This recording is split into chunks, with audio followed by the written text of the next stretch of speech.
आता आपण लसावी काढण्याची दुसरी पद्धत शिकणार आहोत। ती म्हणजे जी आपण मसावी काढताना शिकलो होतो ती होती मूळ अवयव पद्धत।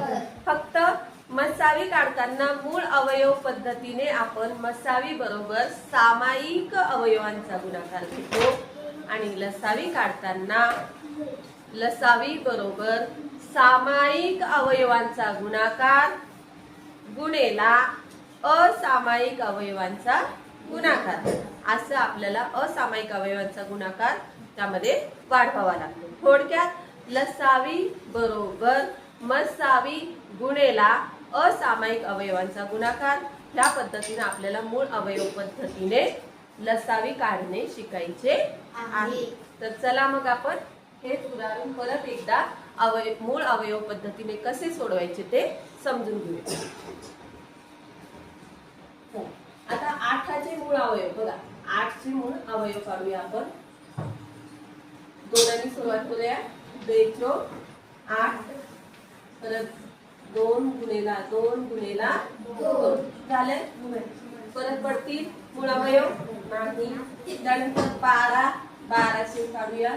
2 गुणेला किती 6 2 गुणेला 2 गुणेला 3 पडणार अजून नाही।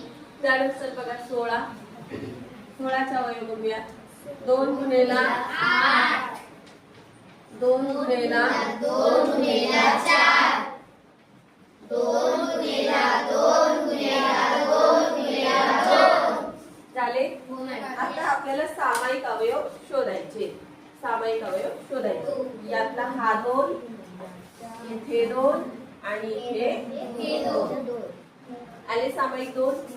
आता ह्या दोनाला आहे का सोबत तिन्ही ठिकाणी आहे। हा 2 हा 2 हा 2 हा 2 ह्या 2।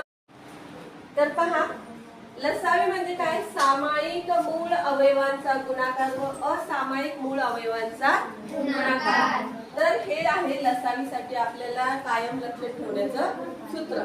बघा आता सामायिक कोण कोण आहे, 2 2 2 गुणेला 2 हे झाले सामायिक। त्यानंतर पहा ह्या दोनाला हा 2 सामायिक आहे म्हणून त्या दोघांचा मिळून एक वेळ 2 आपण घेतलाय। आणि त्यानंतर असामायिक कोण राहिलंय 3 आणि हा 2 3 गुणेला 2। चला गुणाकार करूया मग आपण। 2 दुनी 4 4 दुनी 8 8 त्रिक 24 24 दुनी 48 बघा किती आला लसावी आपला 48। विभाज्य पद्धतीने सुद्धा लसावी किती आला होता आपला 48। ही झाली आपली दुसरी लसावी काढण्याची मूळ अवयव पद्धती।